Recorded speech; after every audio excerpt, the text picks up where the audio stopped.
carbonade today, first thing you want to do is always read the recipe first, twice. Make sure you got everything.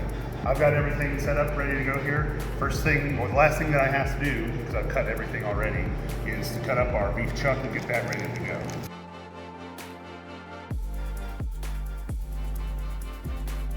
Season the chuck, a little bit of salt. And some pepper. And Green Dream seasoning from Gather Studios. It's a nice combination, goes really good with beef.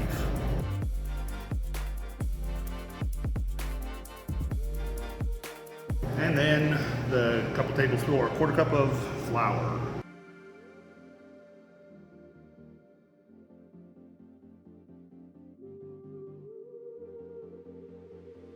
So I got a nice heavy cast iron Dutch oven enamel. If you don't have one of these, really any heavy pot will do if you're doing it on stovetop.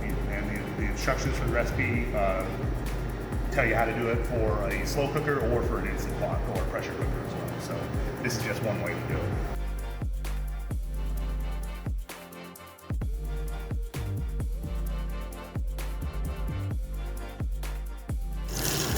I'm aiming to get it brown on all 6 sides.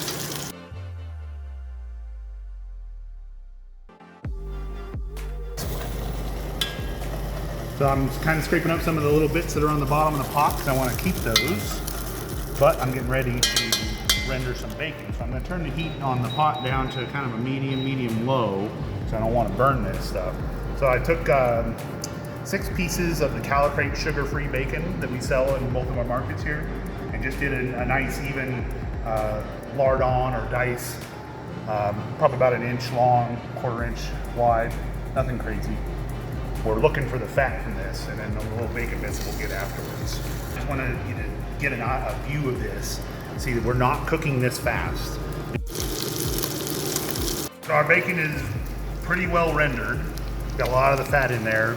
There's still, it's not crispy bacon, but it's not like raw bacon either. We're like right in that perfect sweet spot.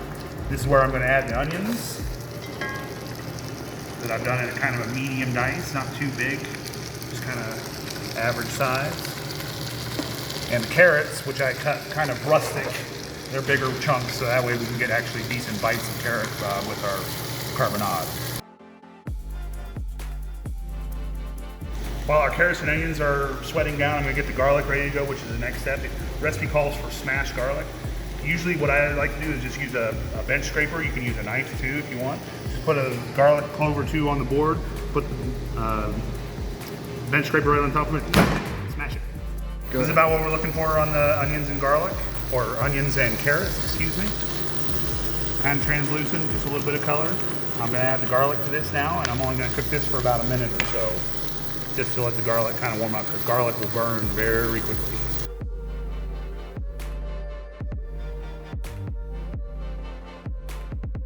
All right, the garlic's been going for a minute. I'm actually going to add the beer first here because I want to deglaze the bottom of the pan.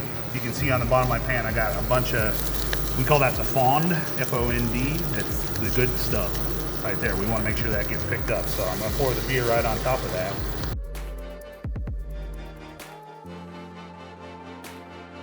Now I'm going to add my molasses and cider vinegar. I put them both in the same container, kind of dilute the molasses a little bit, makes it a little easier to pour in. Now the recipe calls for 2 cans of beef consomme. We don't have beef consomme. What we have is Calicrate beef bone broth. I'm going to use that instead. We sell these in 28-ounce containers, which will be just about the same amount as you would get from 2 cans of beef consomme. In addition to that, I'm going to use a couple of our beef bone broth concentrate. We like to call these broth bombs. It's a reduction and a concentration of our bone broth. This also has dairy and flour in it. So if you are gluten-free or dairy-free, don't use these. Skip this step. All right, that's all kind of come together. Now we're gonna add the beef back to the pot.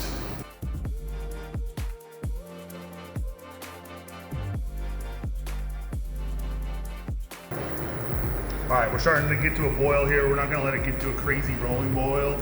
Don't need that. Turn the temperature down to a low, medium-low temperature and put the lid on and say goodnight for a couple of 3 hours.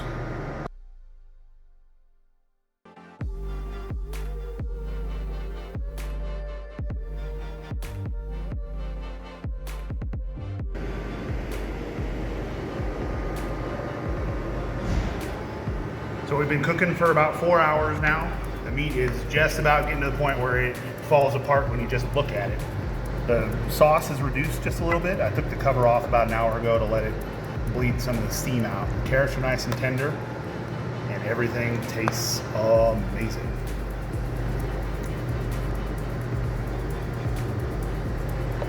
I got some toast points from the Sourdough Boulangerie. We sell their bread here in the stores, as well as their market out on east side of Powers.